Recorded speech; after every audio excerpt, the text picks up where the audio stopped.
இப்ப நடத்தப்பட்டிருக்கக்கூடிய தாக்குதல்கள் எந்த ஒரு பாகிஸ்தான் மிலிட்டரி பேஸையோ பாகிஸ்தான் மிலிட்டரியையோ இலக்கு வைத்த தாக்குதல்கள் கிடையாது. 9 இடங்களை தாக்கி இருக்கிறாங்க. 9 இடங்களும் பயங்கரவாதிகள் இருக்கக்கூடிய இடங்கள் என்று அடையாளம் கண்டிருக்கிறோம் என்று சொல்கிறார்கள். பாகிஸ்தான் மொத்தமாக 5 விமானங்களை சுட்டு வீழ்த்தியது, 2 ட்ரோன்களையும் சுட்டு வீழ்த்தியது.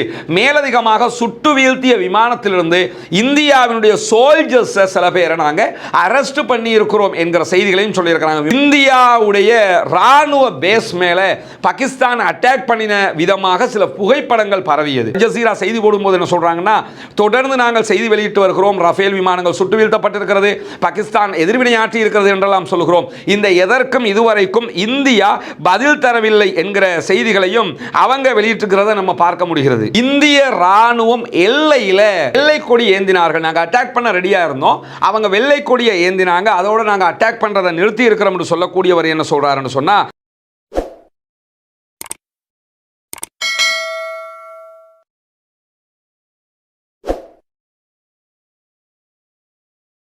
அன்பிற்கினிய சகோதர சகோதரிகளே, நம் அனைவர் மீதும் ஏக இறைவனுடைய அமைதியும் கருணையும் உண்டாகட்டுமாக என்கிற உயரிய பிரார்த்தனைகளோடு இன்றைய இந்த வீடியோவில் நம்ம பார்க்க இருக்கிற மிக முக்கியமான விவகாரம் என்னன்னா, நமக்கெல்லாம் தெரியும், இந்தியா பாகிஸ்தானுக்கு இடையிலான முருகல் நிலை உச்சம் தொட்டு கொண்டிருக்கிறது.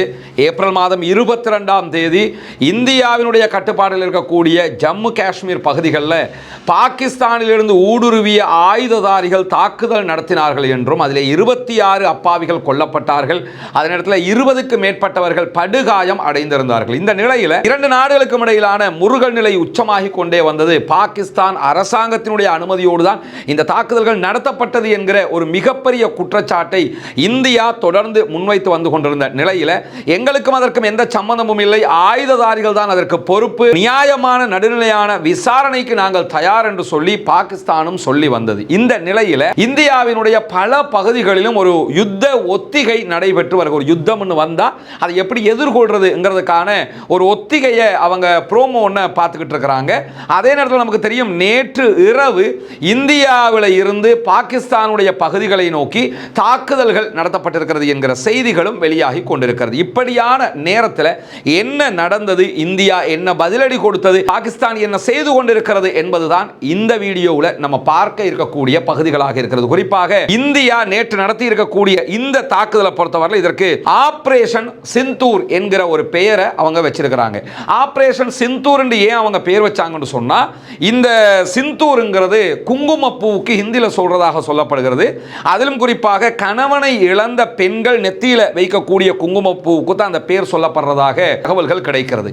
இந்த குங்குமப்பூவுடைய பெயர் அவங்க ஏன் கொண்டு வச்சாங்கன்னு சொன்னா, ஏற்கனவே பாகிஸ்தானில் இருந்து ஊடுருவியவர்கள் பகல்காமாவில் நடத்திய தாக்குதல்கள்ல கொல்லப்பட்ட இந்துக்களுடைய குங்குமப்பூ பொட்டு வச்ச அந்த மனைவியரை சுட்டிக்காட்டும் விதமாகத்தான் இந்த பெயர் வைக்கப்பட்டிருப்பதாக சொல்லப்படுகிறது. ஆனால் இதில் ஒரு நகைமுரண் இருக்கிறது. என்னன்னு சொன்னா, அந்த தாக்குதல்ல அப்பாவிகள் கொல்லப்படுகிற போது அவர்களை காப்பாற்றுவதற்காக பாடுபட்ட இஸ்லாமிய சகோதரர்களும் கொல்லப்பட்டிருக்கிறார்கள். எனவே இந்த சிந்தூர்ங்கிறது இதற்காகத்தான் வைக்கப்பட்டிருந்தால் அதிலே ஒரு முரண்பாடு தோன்றும் என்பதை நம்ம ஆரம்பமாக புரிந்து கொள்கிறோம். அதே நேரத்தில் இந்த ஆபரேஷன் சிந்தூரை பொறுத்தவரையில் இதிலே இந்தியா தற்போது நடத்தி இருக்கக்கூடிய தாக்குதல் என்பது ஒரு சாதாரணமான தாக்குதல் கிடையாது. இந்திய ஊடகங்கள் சொன்னாலும், எந்த ஊடகங்கள் சொன்னாலும், அது ஒரு சாதாரண ஒரு நார்மல் அட்டாக்காக அவங்க பண்ணல, ஒரு படு பயங்கரமான அட்டாக்காகத்தான் பண்ணி அட்டாக் அங்க பண்ணி இருக்கிறாங்கிறது வேற விஷயம்.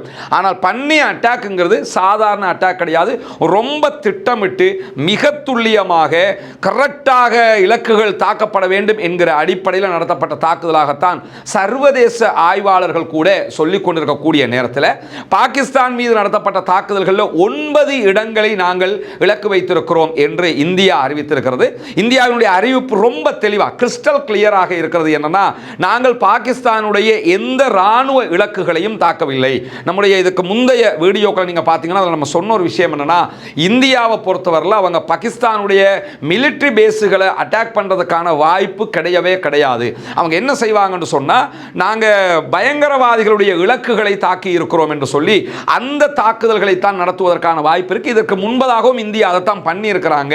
என்கிற செய்திகளை நம்ம ஏற்கனவே சொல்லி இருந்தோம். அந்த அடிப்படையில் பார்த்தீங்கன்னா இப்ப நடத்தப்பட்டிருக்கக்கூடிய தாக்குதல்கள் எந்த ஒரு பாகிஸ்தான் மிலிட்டரி பேஸையோ பாகிஸ்தான் மிலிட்டரியையோ இலக்கு வைத்த தாக்குதல்கள் கிடையாது.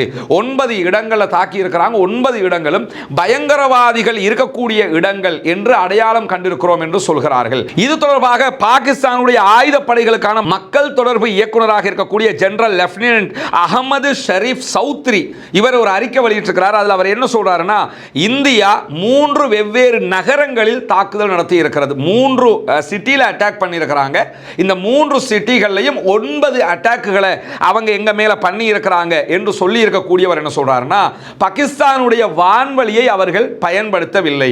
பாகிஸ்தான் வான்வழியை பயன்படுத்தாம அவர்களுடைய வான்வழியை தான் அவங்க பயன்படுத்தி அட்டாக் பண்ணி இருக்கிறாங்க என்கிற செய்திகளையும், எங்களுடைய எந்த மிலிட்டரி பேஸ் மேலையும் அவங்க அட்டாக் பண்ணவில்லை என்பதையும் சௌத்ரி மிக தெளிவாக உறுதிப்படுத்தி இருப்பது மட்டுமல்லாமல், பாகிஸ்தானுடைய நிர்வாக காஷ்மீரில் இருக்கக்கூடிய முசாராபாத் அதே போன்று கோட்லி பகுதிகளில் தாக்குதல் நடத்தப்பட்டிருக்கிறது. பாகிஸ்தானுடைய பஞ்சாப் மாகாணத்தில் இருக்கக்கூடிய பஹாவல்பூரிலும் தாக்குதல் நடைபெற்றிருக்கு. 3 நகரங்கள் 9 தாக்குதல்களை பாகிஸ்தான் மேல இன்றைக்கு இந்தியா நடத்தி இருக்கிறது என்கிற செய்திகளோட இந்த தாக்குதல்களில் 2 பள்ளிவாயல்கள் அட்டாக் பண்ணப்பட்டிருக்கு. 2 பள்ளிவாயல்கள் மேலையும் இந்தியா தாக்குதல் நடத்தி இருப்பதாக பாகிஸ்தான் சொல்லியிருக்கிறார்கள். அது தொடர்பான புகைப்படங்களை வெளியிட்டிருக்கிறார்கள். அல் ஜசீராவினுடைய ஆங்கில பதிப்பு அது தொடர்பான செய்திகளை விரிவாக வெளியிட்டிருக்கிறது. மட்டுமல்லாமல் இந்தியா நடத்தி இருக்கக்கூடிய தாக்குதல்களில் இதுவரைக்கும் 26 பொதுமக்கள் கொல்லப்பட்டிருப்பதாகவும் 46 பேர் படுகாயங்களுக்கு உள்ளாகி இருப்பதாகவும் பாகிஸ்தான் உத்தியோகபூர்வமாக அறிவித்திருக்கக்கூடிய காட்சிகளையும் நம்ம காண முடிகிறது. இந்த இடத்துல நம்ம என்ன பார்க்கணும்னா, நம்ம ஏற்கனவே சொன்ன மாதிரி தான் இந்தியா மேல பாகிஸ்தானிய ஆயுததாரிகள் நடத்திய தாக்குதலையும் கொல்லப்பட்டது அப்பாவிகள்.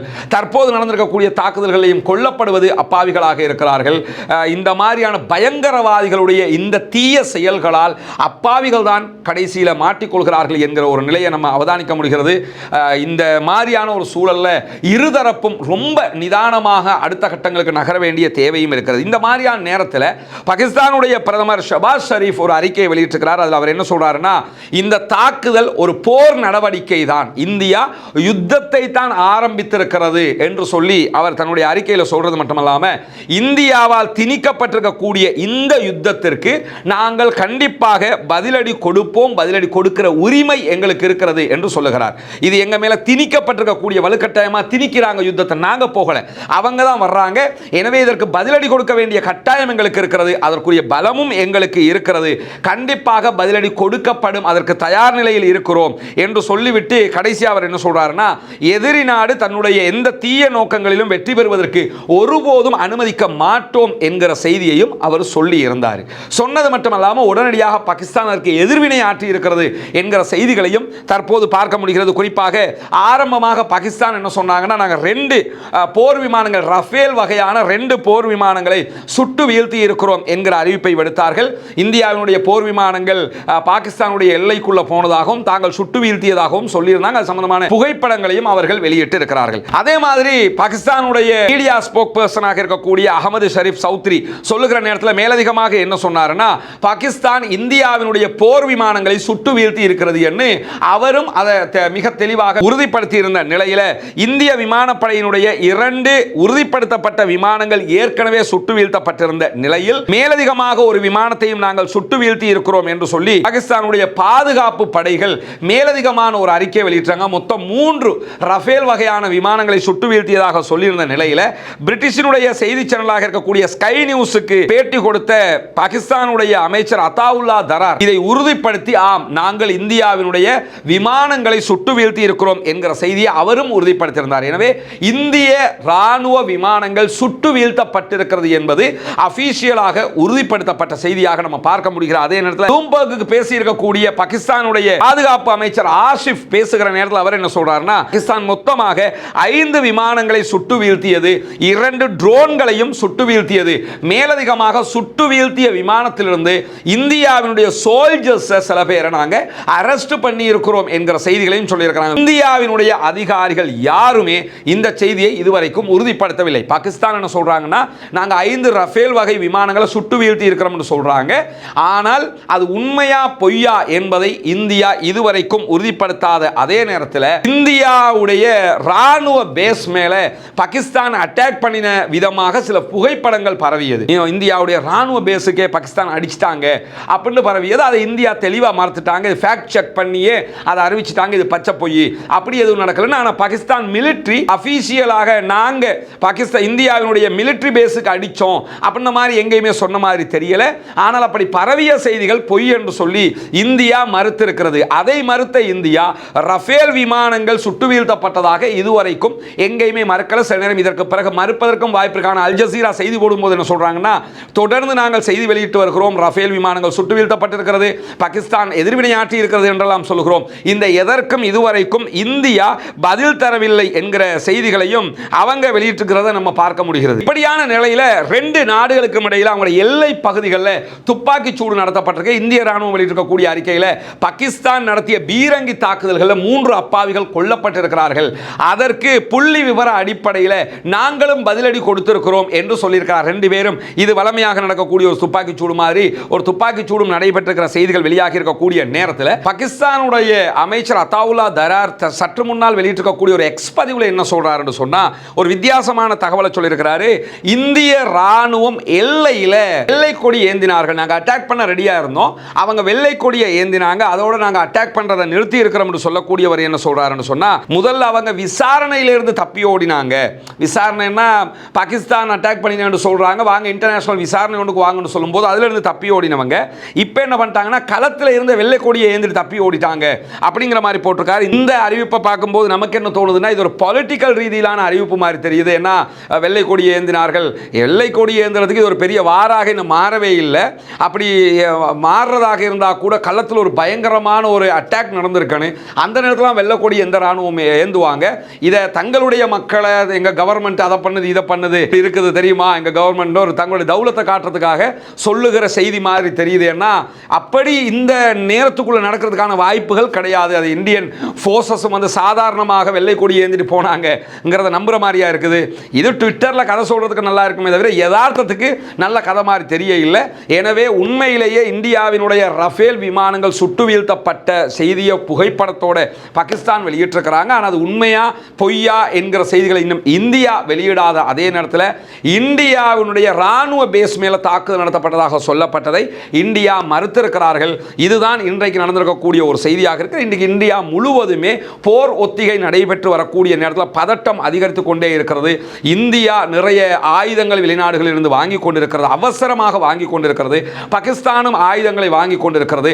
அணு ஆயுத பலம் கொண்ட 2 நாடுகள் மோதலை தவிர்ப்பது சிறந்தது என்பதுதான் சர்வதேச மனிதநேயமிக்க அத்தனை பேருடைய எதிர்பார்ப்பாக இருக்கிறது.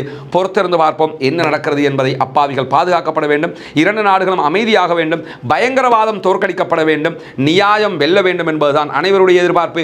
அமைதி திரும்ப பிரார்த்தனை செய்வோம். உண்மை செய்திகளை உடனுக்குடன் அறிந்து கொள்வதற்காக ரஸ்மினமயசி நியூஸ் என்கிற நம்முடைய சேனலை சப்ஸ்கிரைப் செய்யாத சகோதரர்கள் சப்ஸ்கிரைப் செய்து கொள்கிறார். அதே நேரத்தில் ரஸ்மினமயசி டாக்ஸ் என்கிற நம்முடைய புதிய சேனலையும் சப்ஸ்கிரைப் செய்து கொள்ளுமாறு அன்பாக கேட்டுக்கொண்டு முடித்துக் கொள்கிறேன். வாஹர்தா வானா அல்ஹம்துலில்லாஹி ரப்பில் ஆலமீன்.